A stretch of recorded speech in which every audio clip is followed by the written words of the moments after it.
आज हम स्टार्ट करेंगे रेफ्रिजरेंट। ओके, रेफ्रिजरेंट्स के बारे में हम पढ़ेंगे आज। और लास्ट 2 लेक्चर जो था वो बेसिक्स और VCRS मैं कंप्लीट कर चुका हूँ। उनकी जो क्वेश्चंस है वर्कबुक मैं बार बार बोल रहा हूँ वो मैं अपलोड करूँगा। क्वेश्चन प्रिपरेशन हो चुकी है, सॉल्यूशन मैं उसको एक्सप्लेनेशन के साथ अपलोड करूँगा आज या मे बी कल, मोस्ट प्रोबेबली कल या आज कर दूँगा। ठीक है, ओके। रेफ्रिजरेंट्स हम स्टार्ट करेंगे। ठीक है,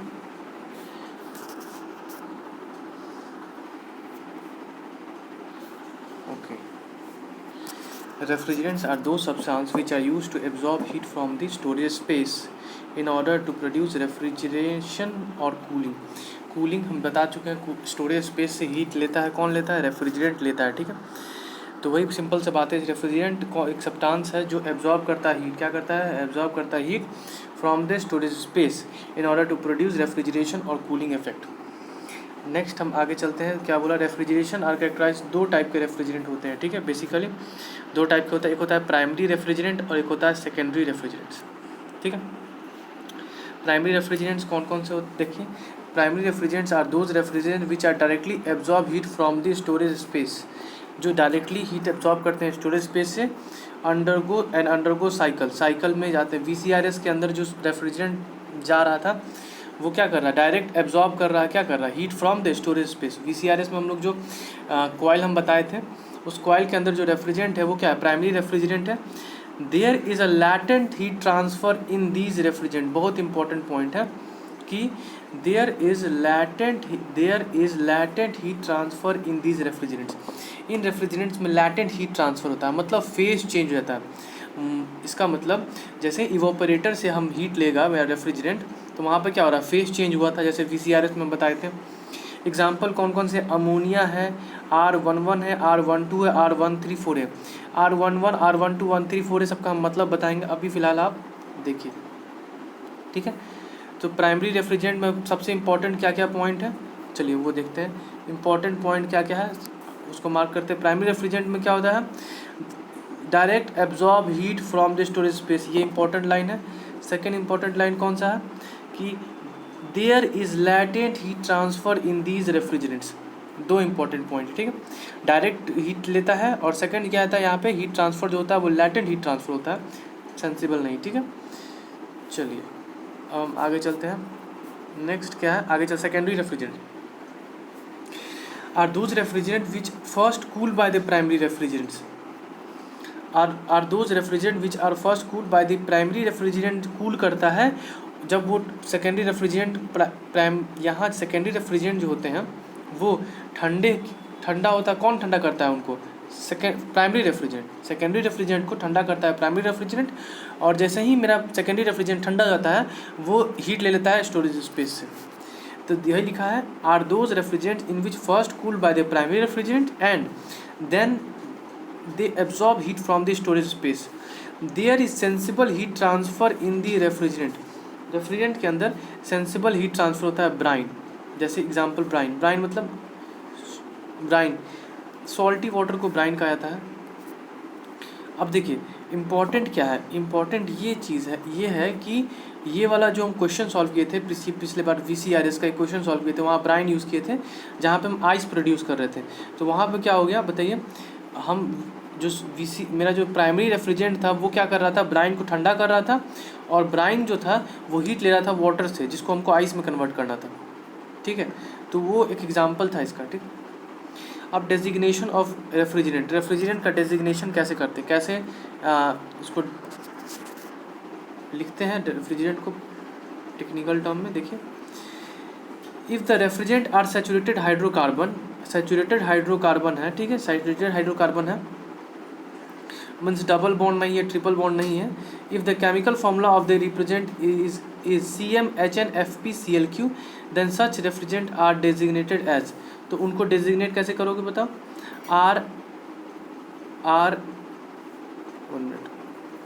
डेजिग्नेट कैसे करेंगे? Rm-1n+1p, और जहाँ पे n+m+n+p+q is equal to 2m+2 के बराबर होता है। ये क्या है वो मैं बताता हूँ।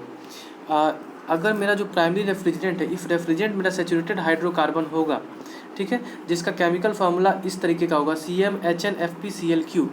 ठीक है। तो उसको डेजिग्नेट करते हैं कैसे, Rm-1n+1p m।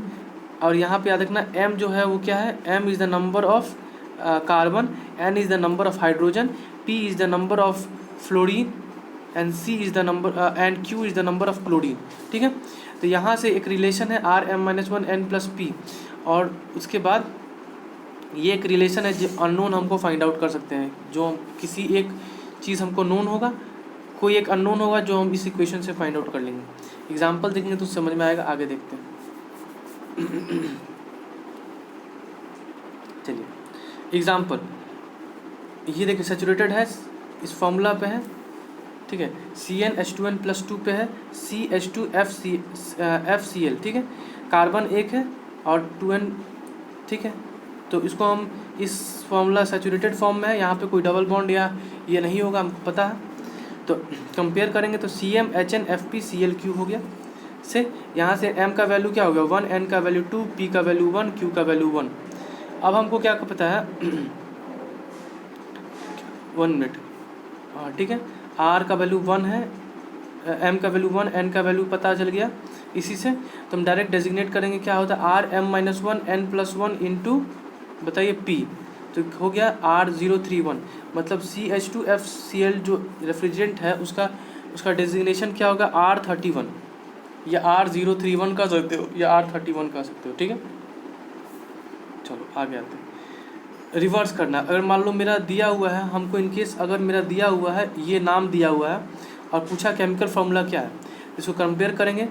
R11 को क्या लिख सकते हैं, R011 लिख सकते हैं, और इसको कंपेयर कर देंगे Rm-1n+1p से, Rm-1n+1p से, जहाँ हमको पता है कि p+q+n जो है वो 2m+2 के बराबर होता है, 2m+2 के बराबर होता है, सॉरी।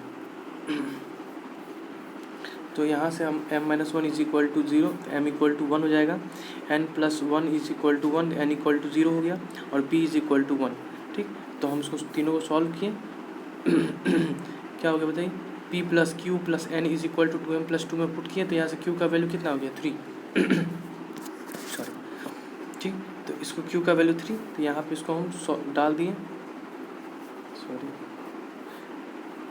q का वैल्यू 3, तो हम यहाँ पर m का वैल्यू 1 था तो C1 F1 और Cl3, और n का वैल्यू 0 था तो वहाँ पे हाइड्रोजन नहीं है, ठीक। सिमिलरली नेक्स्ट हम देखते हैं एग्जांपल CF2Cl2, कंपेयर करेंगे किसे CmHnFpCl3, ठीक है। केमिकल फार्मूला से डायरेक्ट पहला दो केसेस होता है, या तो मेरे पास केमिकल फार्मूला दिया होगा या मेरे पास डेजिग्नेशन दिया होगा। केमिकल फार्मूला दिया होगा तो डायरेक्ट हम केमिकल फार्मूला से कंपेयर करेंगे CmHnFpCl3, जहाँ m का वैल्यू क्या होगा 1 होगा। यहाँ देखिए इस फार्मूला में m का वैल्यू 1 है, n तो हाइड्रोजन नहीं है तो n का वैल्यू 0, p का वैल्यू कितना है 2 है, ठीक है। 2 फ्लोरीन है और क्लोरीन 2 है। इसको डेजिग्नेट करेंगे किस फार्मूला से, डायरेक्ट पुट कर देंगे Rm-1 n+1 इंटू p, ठीक है। तो इसको R12 के अकॉर्डिंगली हम बोलेंगे, ठीक है। तो हमको केवल याद रखना है कि अगर सैचुरेटेड हाइड्रोकार्बन होगा तो अगर केमिकल फार्मूला दिया है यानी CmHnFpCl3 के फॉर्म में ही होगा सैचुरेटेड हाइड्रोकार्बन, ठीक होगा, ठीक है। तो हम डेजिग्नेट करने के लिए क्या करेंगे, Rm, वहाँ M n और p और q निकाल लेंगे, ठीक है। और उसके बाद उसको डायरेक्ट पुट कर देंगे Rm-1 n+1 और p, ठीक। सेकंड केस क्या हो सकता है कि अगर मान लीजिए मेरा डेजिग्नेशन दिया है, तो डेजिग्नेशन देगा तो हम डायरेक्ट इस फॉर्मूले से कंपेयर करेंगे उससे, वहाँ से m और n और p का वैल्यू निकाल लेंगे और q का वैल्यू इस रिलेशन से निकाल लेंगे, ठीक है। चलो आगे चलते हैं। हाँ, अब हम क्या करेंगे, कंपेयर करते हैं। जैसे मेरा फॉर एग्जांपल हमको डायरेक्ट डेजिग्नेशन दे दिया, तो स्टेप 1 डेजिग्नेशन अगर देगा तो हम क्या बताएं, डेजिग्नेशन देगा तो डायरेक्ट डेजिग्नेशन से कंपेयर करेंगे। तो डेजिग्नेशन वाला फॉर्मूला क्या है, Rm-1 n+1 p, और m का वैल्यू यहाँ से निकाल लिए, m-1 = 1, m का वैल्यू 2, n का वैल्यू निकाल लिए और p का वैल्यू निकाल लिए। लेकिन हमको यहाँ से क्या निकालिए बताइए, q का वैल्यू चाहिए, तो q का वैल्यू चाहिए, ठीक है। m n और p निकल गया, q कैसे निकालोगे, डायरेक्ट क्या फार्मूला से लगा लोगे, क्या होता है ठीक है। क्या यहाँ पे क्या किया गया है, यहाँ पे सॉल्व नहीं किया गया क्या? हाँ, डायरेक्ट फॉर्मूला लगाओगे n plus P plus Q is equal to 2m+2, तो वहाँ से मेरा q का वैल्यू भी निकाला गया यहाँ पे, ठीक है, और उसको यहाँ पे लिख दिया गया, ठीक।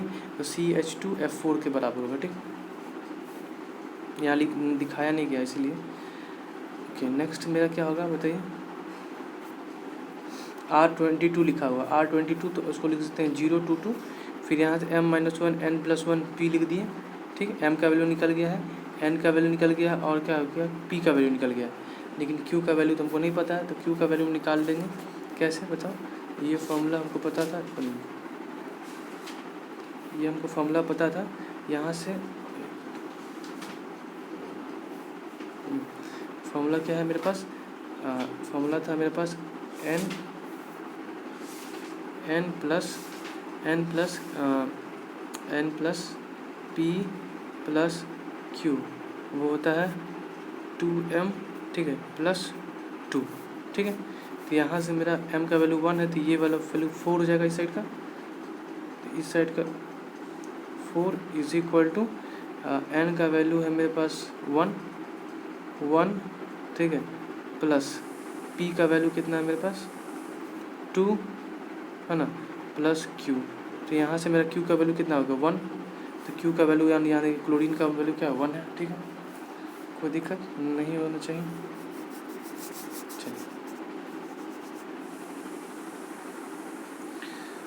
अब मेरा नेक्स्ट क्या है, if the refrigerants are unsaturated, अगर मेरा रेफ्रिजरेंट अनसेचुरेटेड हुआ, अनसेचुरेटेड हाइड्रोकार्बन, अगर मेरा रेफ्रिजरेंट अनसेचुरेटेड हाइड्रोकार्बन हुआ तो उसका कैसे करेंगे, in then such refrigerant are designated as RM-1 n+1p, R1M-1 n+1p।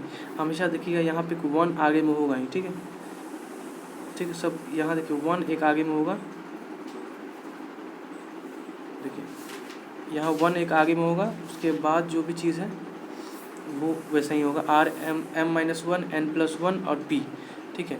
पिछला केस में जो था वो क्या था, देखिए पिछला केस में क्या था, पिछला केस में सेचुरेटेड था मेरा, तो वहाँ था RM-1 n+1p, लेकिन जब अनसेचुरेटेड हो जाता है मेरा, जब मेरा अनसेचुरेटेड हो जाता है, अनसेचुरेटेड हो जाएगा तो डायरेक्ट क्या करेंगे बताइए, RM-1 n+1 इंटू p, ठीक है। तो R1M-1 n+1 p, जहाँ पे याद रखिए n plus p plus q जो होता है 2m होता है, वहाँ पे क्या था 2m+2 था, यहाँ पे क्या होता है 2m के बराबर होता है। सिमिलरली हम क्या करेंगे, सेम प्रोसेस है, अगर मेरा ये दिया होगा और हमको केमिकल फार्मूला पूछेगा तो कुछ नहीं करना है, इससे ठीक है, इससे हमको इससे हमको निकाल लेना है कंपेयर करके, और उसके बाद सॉल्व करना है। एग्जांपल देखेंगे तो ज़्यादा समझ में आएगा। देखिए पहला मेरा क्या किया, केमिकल फार्मूला दे दिया हमको, ठीक है, केमिकल फार्मूला दिया है, तो यहाँ से CmHnFpCl3 फार्मूला जो था उसी से कंपेयर करेंगे। m का वैल्यू कितना हो गया 2 हो गया, ठीक है, और n का वैल्यू कितना है 4 है, और सिमिलरली क्या होता है p और q का वैल्यू, तो यहाँ p और q तो है ही नहीं, तो p और q का वैल्यू क्या होगा 0, राइट पुट करेंगे R1, ठीक है, 1 रहेगा आगे में, m-1, m का वैल्यू 2 है, तो R2-1 और R उसके बाद n+1, तो n कितना है 4 है, 4+1, तो यही केमिकल फार्मूला हो जाएगा। देखिए तो मेरे क्या R115, ठीक है, R115 हो गया ना, समझ में आ रहा, R115। उसी तरीके से समझ में आया कैसे करना है, तो हम इसको फिर से बताते हैं कैसे करना। अगर मेरा अनसेचुरेटेड हाइड्रोकार्बन होगा तो दो चीज़ ध्यान देने वाला बात है, अनसेचुरेटेड हाइड्रोकार्बन होगा तो उसका जो नोमेनक्लेचर होगा उसमें हमेशा आगे में क्या होगा 1 होगा, यहाँ पे आगे में 1 होगा, और सेम होगा M-1 n+1 p होगा, जहाँ पे n plus p plus q जो होता है वो 2m के बराबर होता है, ठीक है।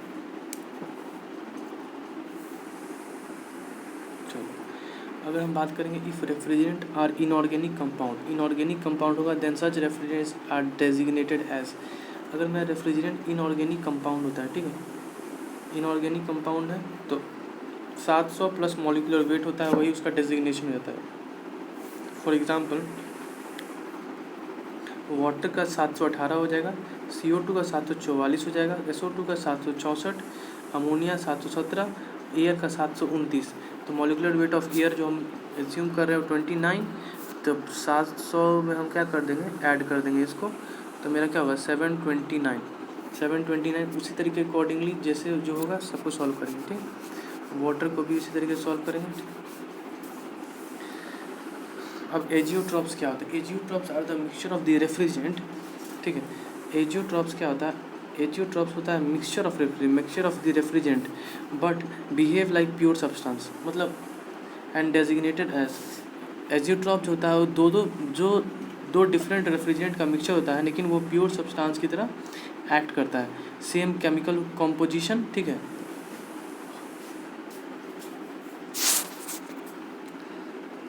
ठीक है, but behave like pure substance and designated as R500, 501, 502 याद कर लेते हैं, इसका कोई सिग्निफिकेंस उतना नहीं है, केवल पूछेगा व्हाट इज एजियोट्रॉप, तो मिक्सचर ऑफ द रेफ्रिजरेंट होता है और बिहेव लाइक क्या होता है, प्योर सब्सटेंस, ठीक है। और उसका डेजिग्नेशन क्या होता है, 500 प्लस, ठीक है, 500 प्लस डेजिग्नेशन से कैसे होता है, 500 प्लस जो होगा उसको एजियोट्रॉप्स बोलते हैं, ठीक है। जियोट्रॉप्स क्या होता है? जियोट्रॉप्स होता है is the mixture of the refrigerant but does not behave like pure substance and designated as same as azeotropes. और इसमें डिफरेंस क्या है कि ये प्योर सब्सटेंस की तरह बिहेव नहीं करते हैं, डेजिग्नेशन दोनों का ऑलमोस्ट सेम ही होता है, ठीक। अब desirable property of the refrigerant का क्या क्या प्रॉपर्टी हो, डिज़ायरेबल थर्मोडायनेमिक प्रॉपर्टी होता है, केमिकल प्रॉपर्टी होता है, फिजिकल प्रॉपर्टी होता है। थर्मोडायनेमिक प्रॉपर्टी हम स्टार्ट करते हैं। थर्मोडायनेमिक प्रॉपर्टी ऑफ रेफ्रिजरेंट क्या होता है? Thermodynamic property of refrigerant, okay. Thermodynamic property of refrigerant क्या होता है? Critical temperature. तो क्रिटिकल टेम्परेचर कौन सा टेम्परेचर होता है? ये जो टॉप मोस्ट टेम्परेचर है, ये टेम्परेचर क्रिटिकल टेम्परेचर, ठीक है। तो critical temperature it should be higher as possible to condenser temperature to facilitate high heat transfer during phase change. कैसे? तो मान लेते हैं कि फॉर एग्जांपल मान लेते इसका 2 मिनट, फॉर एग्जांपल यहाँ पे देखें, यहाँ पे क्रिटिकल पॉइंट यहाँ पे, ठीक है। तो उस समय जो मेरा कंडेंसर का जो मतलब कंडेंसर हीट ट्रांसफ़र जो कर रहा है वो इतना ही कर रहा है, ठीक है। लेकिन अगर मेरा क्रिटिकल टेम्परेचर यहाँ पे है, ठीक है, तो उस केस में मेरा कंडेंसर कितना हीट ट्रांसफ़र कर पाएगा? इतना कर पाएगा। तो वही बोल रहा है कि अगर कंडेंसर के पास क्रिटिकल टेम्परेचर जितना ज़्यादा हो उतना अच्छा है, क्योंकि मेरा हीट ट्रांसफ़र अच्छा होता है, मतलब ज़्यादा हीट रिजेक्ट करेगा कौन? कंडेंसर, ठीक है। तो वही बताया गया है कि it should be as high as possible in the condenser temperature to facilitate, ठीक है, facilitate high heat transfer during phase change, ठीक। ध्यान देने वाली बात है, सबसे ज़्यादा क्रिटिकल टेम्परेचर किस रेफ्रिजरेंट का होता है? तो याद रखना, सबसे ज़्यादा क्रिटिकल टेम्परेचर जो होता है वो होता है वाटर का, ठीक है, फिर होता है अमोनिया का, फिर सबसे कम किसका होता है?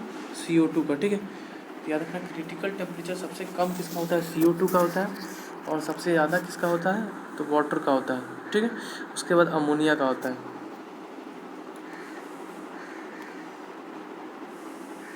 Since heat transfer in Bell common cycle is sensible, the COP of cycle is less than VCRC। वो हम बाद में बताएंगे क्या है। अब स्पेसिफिक हीट क्या होता है? स्पेसिफिक हीट जो होता है, सिंस स्पेसिफिक हीट क्या होना चाहिए बताइए? तो स्पेसिफिक हीट हम देखते हैं, specific heat of the liquid should be as low as possible so that. Specific heat क्या होता है बताइए?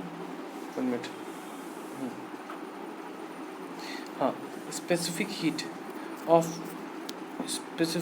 of liquid should be as low as possible so that the liquid can be subcooled more by rejecting a small amount of heat reject करे, और वो ज़्यादा क्या बोल रहा है बताइए? the specific heat of the liquid should be as low as possible so that the liquid can be subcooled more by rejecting a small amount of heat which increases the refrigeration effect। अब देखिए क्या कहना चाह रहा है कि 1 minute, जैसे देखिए यहाँ CP ऑफ लिक्विड है, ठीक है, तो CP ऑफ लिक्विड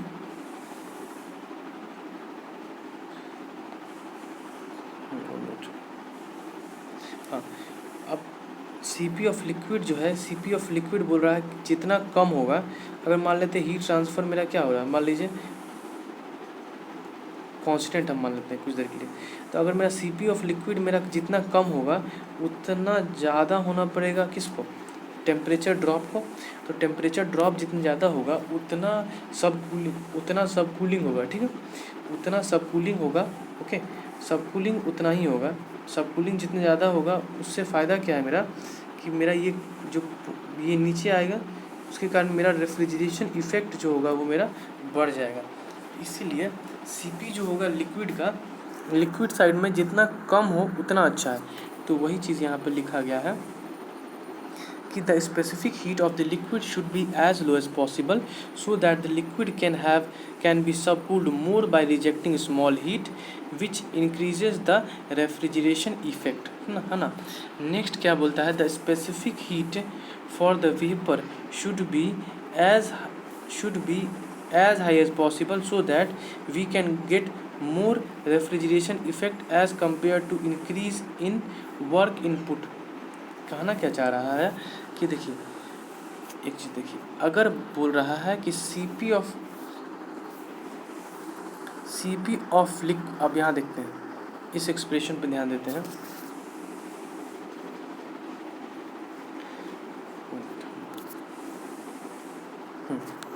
यहाँ पे CP ऑफ वेपर बोल रहा है जितना ज़्यादा हो उतना अच्छा है, ठीक है। क्यों?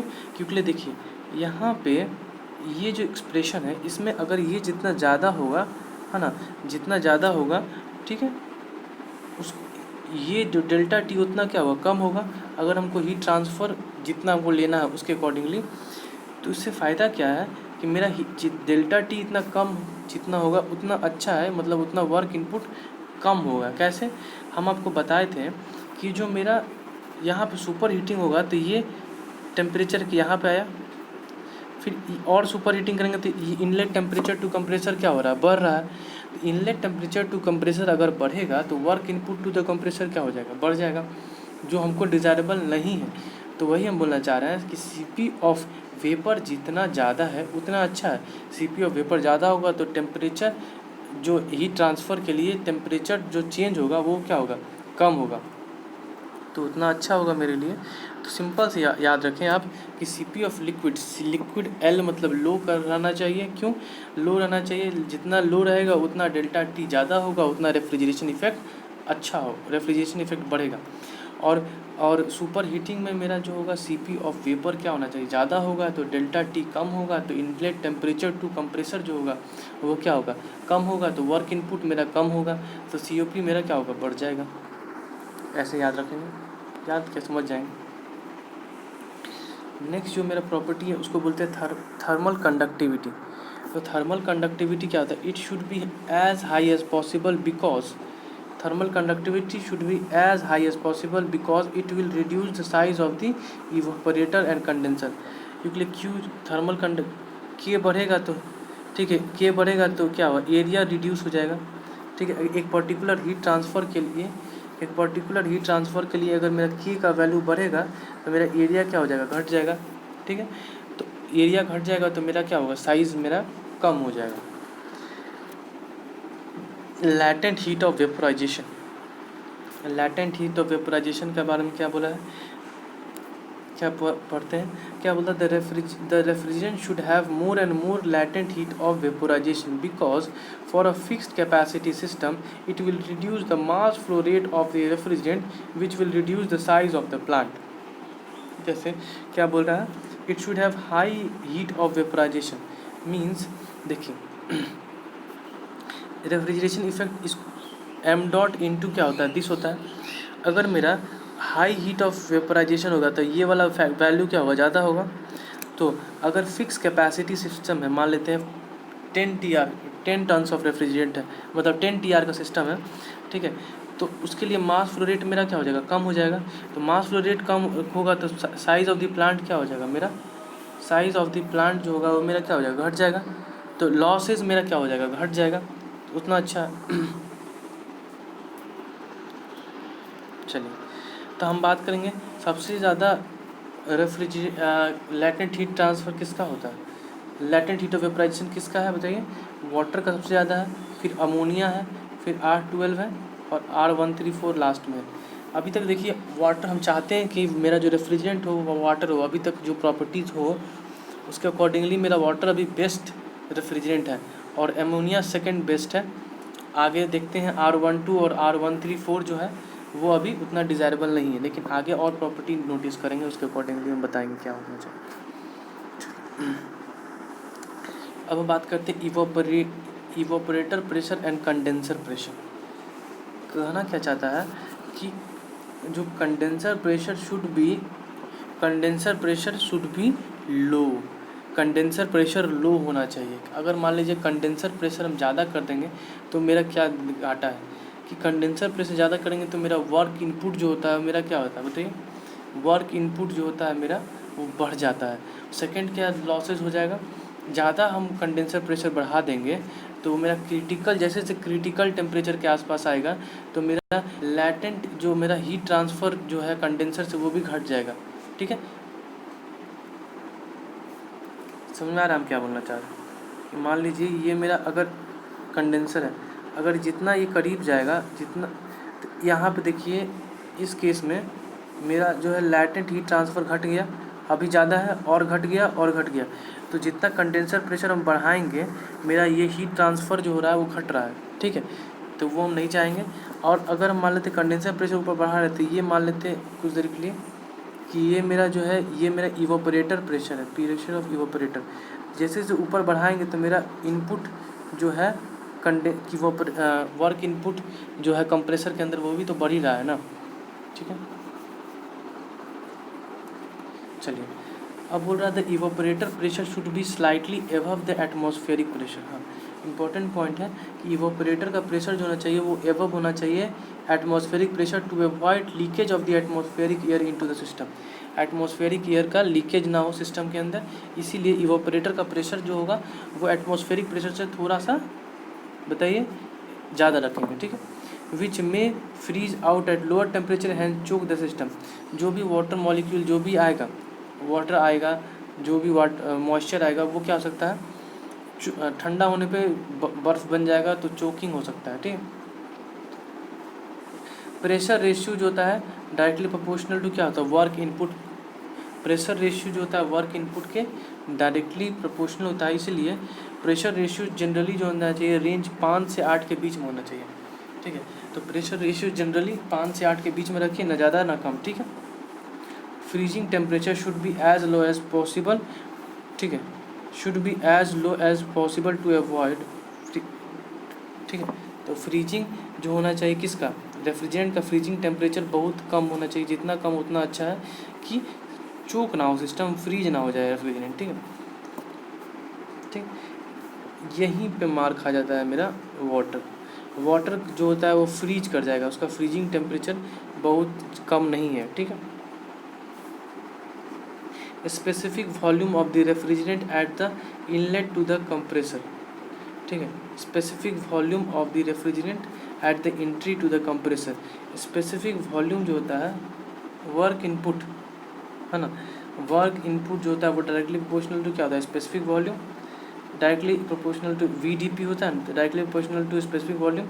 एंड वॉल्यूमेट्रिक एफिशिएंसी भी जो होता है it should be as low as possible because it is directly proportional to the size of the compressor। Size of the compressor, यहाँ देखिए स्पेसिफिक और वॉल्यूमेट्रिक एफिशिएंसी जो है कांस्टेंट माने तो यहाँ से V is directly proportional to π/4 d²L। तो इसका मतलब स्पेसिफिक वॉल्यूम जितना ज़्यादा होगा इनलेट टू द कंप्रेसर उतना उसका साइज हमको बढ़ाना पड़ेगा, ठीक है। if high specific volume like अगर मेरा कोई रेफ्रिजरेंट है जिसका हाई स्पेसिफिक वॉल्यूम है, if high specific volume like R11 R113, तो उस समय हम सेंट्रीफ्यूगल कंप्रेसर यूज़ करेंगे। बहुत इंपॉर्टेंट क्वेश्चन है ये, ठीक है, इंपॉर्टेंट है कि अगर high specific volume like refrigerant है जिसका हाई स्पेसिफिक वॉल्यूम है R11 और R113, तो उस समय हम सेंट्रीफ्यूगल कंप्रेसर यूज़ करते हैं। It can handle large flow rate, ठीक है। और लो स्पेसिफिक वॉल्यूम जो वाले हैं, लो स्पेसिफिक वॉल्यूम वाले जो हैं उस केस में R11 R221 और R134A R32 R717, तो यहाँ पे हम रेसिप्रोकेटिंग कंप्रेसर भी यूज़ कर सकते हैं, ठीक। तो लो स्पेसिफिक वॉल्यूम R12 R221 और high specific volume low specific volume में कौन कौन यूज़ करेंगे, R12 R221 R134A R32 R717, ठीक है।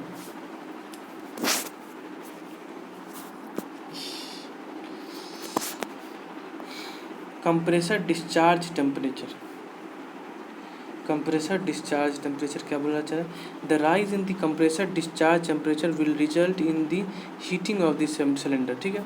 Therefore cylinder has to be externally cooled to avoid loss in strength, ठंडा किया जाता है कि उसका स्ट्रेंथ घटे ना।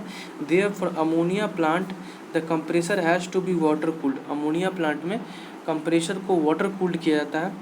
Where in case of R11 R12 and R22 the compressor is air cooled, air cooled रहता है R11 R12 और R22 के केस में, ठीक है। जैसे देखते हैं कि मेरा डिस्चार्ज टेम्परेचर क्या है, डिस्चार्ज टेम्परेचर अमोनिया का ज़्यादा रहता है सबसे ज़्यादा, उसके बाद R11 फिर R12 फिर R22, ठीक।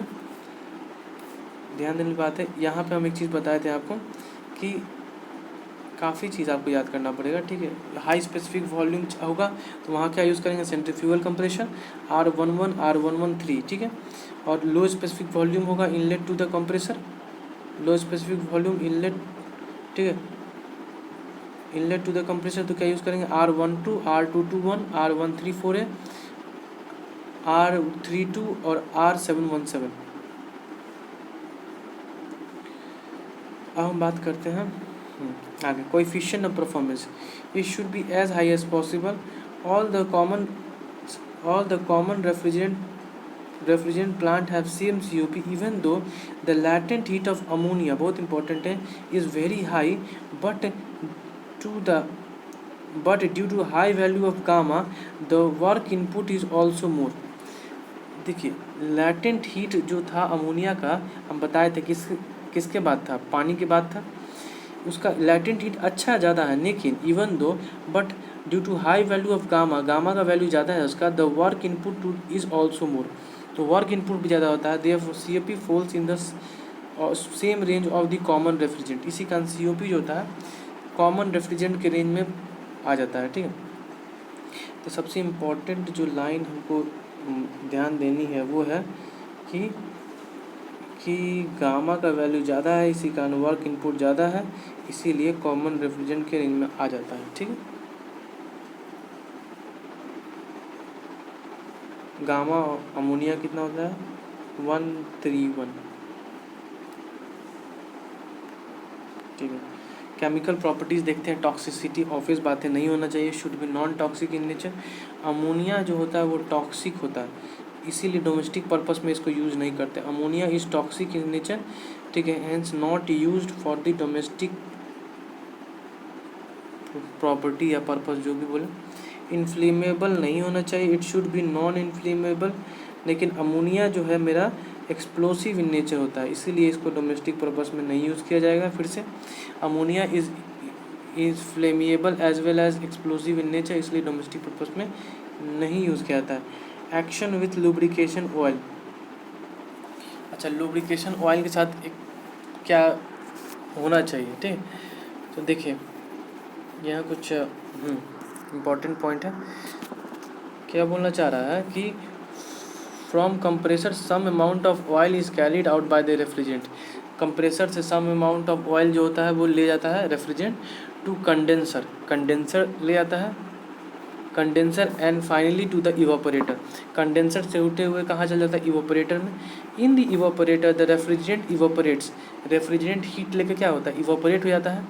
And the separate out from the oil, और ऑयल वहीं छोड़ देता है, ठीक है।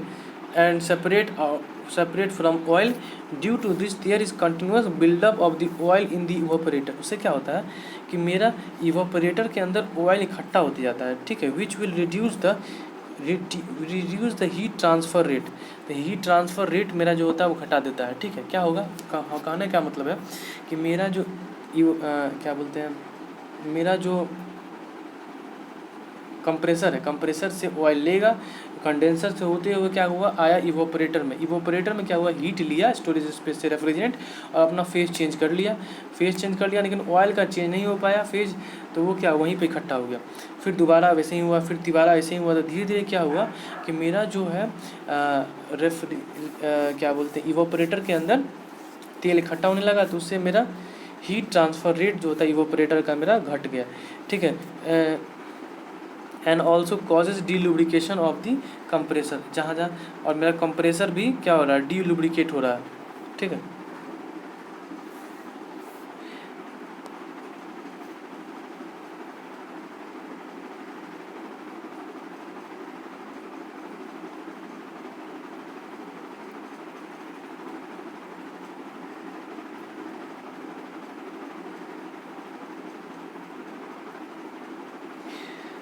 Refrigerant which are fully miscible with oil R11 R22 does not create any problem, because in such cases the oil which is reduced to the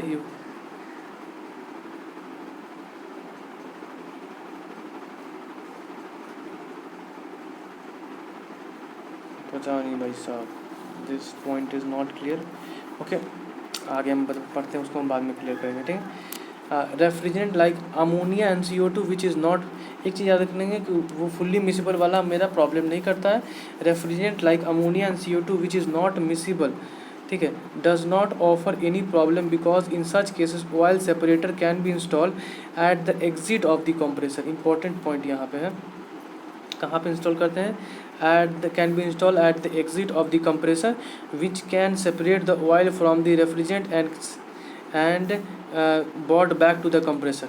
तब मान लेते हैं कि जो फुल्ली मिसिबल है वो भी हमको दिक्कत नहीं करता है, ठीक है, और वो मिक्स हो जाता है। लेकिन जो पार्शियल मिसिबल भी हैं, ठीक है, definite like which is not miscible, जो मिसिबल है ही नहीं, ठीक है, जो मिक्स हो जाए वो ठीक है, जो नहीं भी मिक्स हो वो भी ठीक है। Refrigerant like ammonia and CO2 which is not miscible, ठीक है, विदाउट, ठीक है, with oil does not offer any problem, because in such cases oil separator can be installed at the exit of the compressor which separate the oil from the refrigerant and brought back to the compressor पे वापस ला देता है, ठीक। लेकिन refrigerant like R22, इसको याद कर लो, बदमाश रेफ्रिजरेंट है R22 जो रेफ्रिजरेंट है, which is partially miscible with the oil, offers problem. In such cases, synthetic oil can be used in place of mineral oil for lubricating of compressor. In cases में अगर R22 आप use कर रहे हो refrigerant, तो उन cases में आप सिंथेटिक ऑयल यूज़ करोगे in place of the mineral oil for lubrication of the compressor के लुब्रिकेशन के लिए। एक्शन विथ मॉइस्चर के साथ क्या होना चाहिए, ठीक है, एक्शन।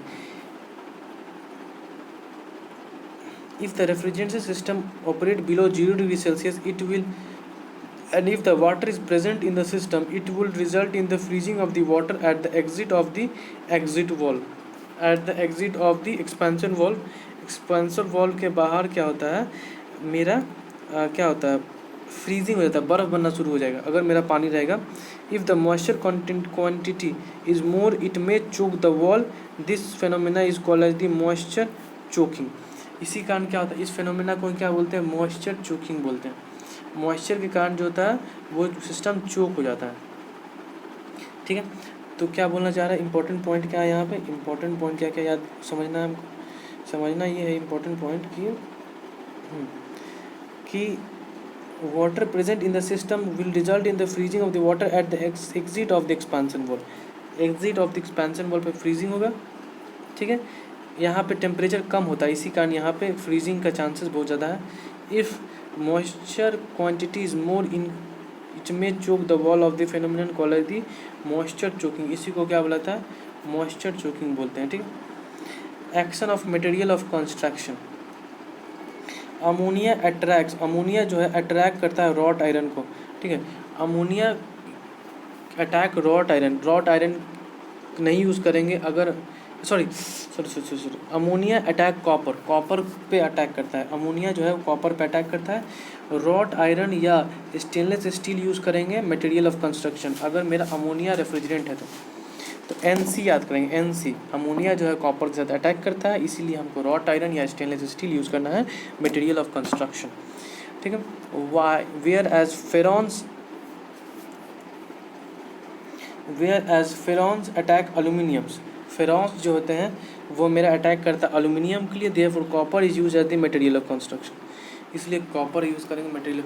तो फेरॉन जो होता है Fa, फेरॉन्स जो होता है वो अटैक करता है एल्यूमिनियम पे, इसलिए हम कॉपर यूज़ करेंगे मटेरियल ऑफ द कंस्ट्रक्शन।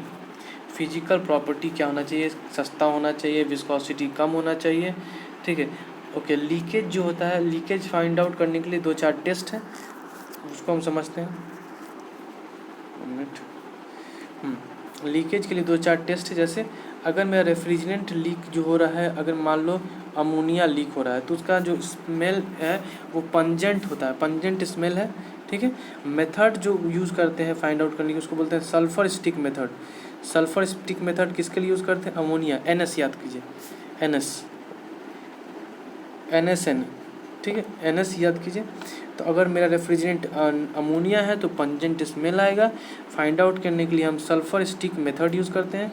जैसे ही सल्फर स्टिक मेथड को नज़दीक लाएंगे अमोनिया के, तो वो बन जाता है, ठीक है, ammonium sulphate NH4 whole twice SO4, जिसका वाइट फ्यूम होता है। तो हमको मालूम चल जाएगा, जैसे ही हम सल्फर स्टिक को लाएंगे अमोनिया के पास, तो उसका जो अमोनियम सल्फेट बनेगा, जिसका कलर क्या होगा, वाइट फ्यूम होगा, तो हमको पता चल जाएगा कि वहाँ पे लीकेज हो रहा है। फेरॉन्स जैसे होता है वो ऑर्डरलेस होते हैं। फेरॉन्स का दिक्कत क्या है कि वो ऑर्डरलेस, उसका कोई स्मेल नहीं है अमोनिया की तरह, ठीक है। इसलिए यहाँ पे हम यूज़ करते हैं हैलाइड टॉर्च मेथड। तो हैलाइड टॉर्च जैसे ही ले जाते हैं तो क्या होता है, ब्लू टू ब्लूइश ग्रीन हो जाता है। हैलाइड टॉर्च जो होता है ब्लू से ब्लूइश ग्रीन हो जाता है फेरॉन्स के कॉन्टैक्ट में आने से। तो याद रखना, फेरॉन्स के केस में हैलाइड टॉर्च FH, ठीक है, तो ब्लू से ब्लूइश ग्रीन हो जाता है। तो अमोनिया गैस में हम सल्फर स्टिक मेथड यूज़ करते हैं, जहाँ पे अमोनियम सल्फेट बनता है, वाइट फ्यूम्स होता है। फेरॉन्स के केस में हम हैलाइड टॉर्च मेथड यूज़ करते हैं, ब्लू से ब्लूइश ग्रीन हो जाता है, ठीक। प्रोपेन जब लीक होता है तो वहाँ पे हम सोप बबल टेस्ट यूज़ करते हैं, सोप बबल टेस्ट यूज़ करते हैं, ठीक ठीक है। नेक्स्ट जो होता है उसको बोलते हैं अमोनियम स्वैब टेस्ट, अमोनिया क्या करते हैं, a cloth dipped in ammonia is passed over leaking sulphur dioxide, ठीक है, white fumes of NH4 whole twice sulphur, ammonium sulphate का फॉर्म हो जाता है। तो क्या होगा, अमोनिया स्वैब टेस्ट में क्या करते हैं, एक क्लॉथ में हम अमोनिया डिप करते हैं, a cloth dipped in ammonia is passed over leaked sulphur dioxide SO2, white fumes of ammonium sulphate जो होगा वो फॉर्म हो जाएगा। तो मालूम चल जाएगा कि मेरा जो लीकेज हो रहा है वो रेफ्रिजरेंट कौन है, SO2, ठीक। पंजेंट स्मेल नहीं आना चाहिए, ऑब्वियस बात है, क्योंकि देखो यहाँ भी मेरा वाइट फ्यूम्स बन रहा है, देख रहे हो वाइट फ्यूम्स, और यहाँ पे भी मेरा वाइट फ्यूम्स बन रहा है, लेकिन यहाँ पे पंजेंट स्मेल है, तो इसलिए उसको तुम डिफ्रेंशिएट कर पाओगे पहले से। चलो कुछ इंपॉर्टेंट है, जैसे रेफ्रिजरेंट अगर R134A है तो डोमेस्टिक रेफ्रिजरेंट जो हमारा फ्रिज व्रिज रहता है उसमें R134A जनरली यूज़ होता है। R717 इसको बोलते हैं अमोनिया जो होता है वो इंडस्ट्रियल पर्पस में यूज़ होता है, आइस प्लांट में या कोल्ड स्टोरेज, बहुत ठंडा करना होगा ना, बहुत अल्ट्रा कूलिंग, तो वहाँ अमोनिया यूज़ करते हैं। अमोनिया जो होता है आइस प्लांट में यूज़ होता है और कोल्ड स्टोरेज में। R11 जो होता है वो सेंट्रल AC में यूज़ होता है। R22 जो होता है विंडो AC में यूज़ होता है। R12 अर्लियर जो था डोमेस्टिक रेफ्रिजरेंट और वाटर कूलर में यूज़ होता था, ठीक है, अर्लियर यूज़ किया जाता था। एयर जो होता है एयरक्राफ्ट या गैस लिक्विफिकेशन के लिए यूज़ होता है। एयर जो होता है वो एयरक्राफ्ट में यूज़ होता है कूलिंग के लिए या गैस लिक्विफिकेशन के लिए होता है। जो रेफ्रिजरेंट है एयरक्राफ्ट में यूज़ होता है या गैस लिक्विफिकेशन के लिए यूज़ होता है। CO2 जो होता है वो डायरेक्ट कॉन्टैक्ट फ्रीजिंग के लिए, फूड बहुत इंपॉर्टेंट है। CO2 जो होता है वो direct contact freezing of food, ये इंपॉर्टेंट है, direct contact freezing of food, ठीक है। तो कुछ कुछ इंपॉर्टेंट है जैसे CO2 डायरेक्ट कॉन्टैक्ट, एयर जो होता है एयरक्राफ्ट या गैस लिक्विफिकेशन के लिए यूज़ होता है, ठीक है। एक और इम्पॉर्टेंट है अमोनिया जो होता है आइस प्लांट के लिए यूज़ होता है, ठीक है। और ठीक है, अब हम देखते हैं कि जैसे कुछ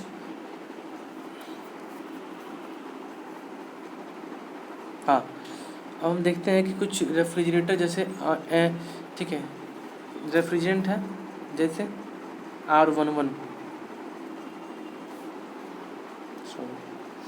R11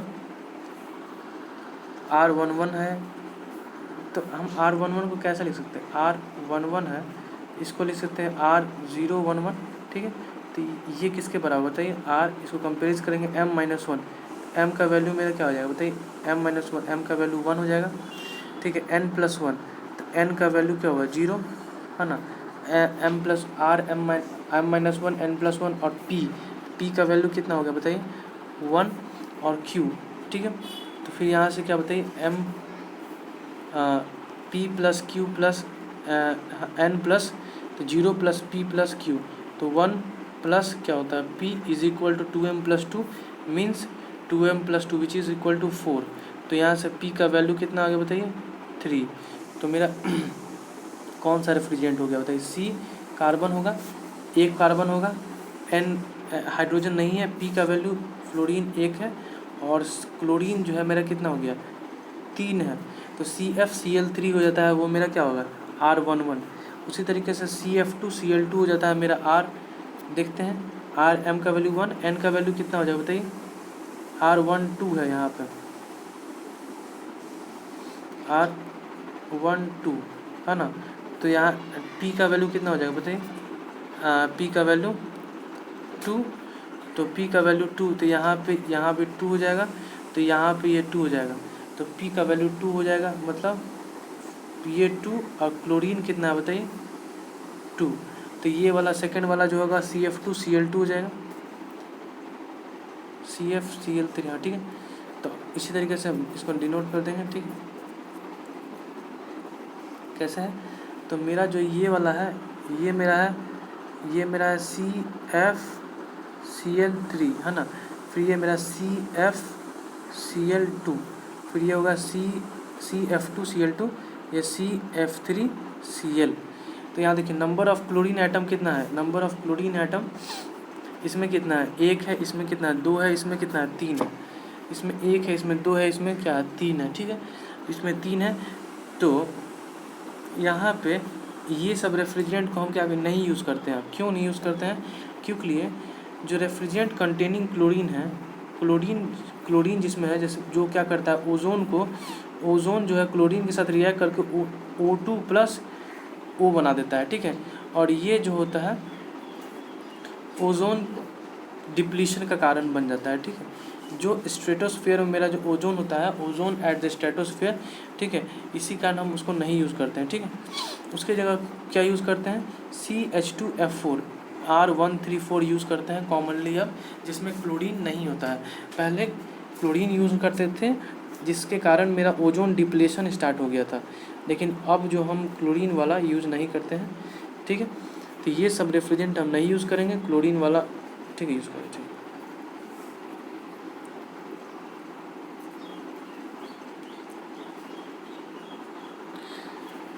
अगर मान लीजिए कहीं कहीं पे आपको R134A लिखा हो, पता चलता हुआ R134A लिखा हुआ है, तो A is use to denote that it is an isomer. R13 and 3 have same chemical formula atomic weight but different chemical structure. Same molecular formula होगा लेकिन केमिकल स्ट्रक्चर जो होगा वो थोड़ा डिफरेंट होगा, इसीलिए ये दोनों एक दूसरे का आइसोमर है, 134 और R134A, ठीक है। Do not use capital A as A denotes the refrigerant is non azeotropic. कहीं पे कैपिटल ए लिखा होगा तो वो डिनोट करता है कि जो मेरा रेफ्रिजरेंट है वो नॉन एजियोट्रॉपिक है। ठीक है, कुछ इंपॉर्टेंट पॉइंट है।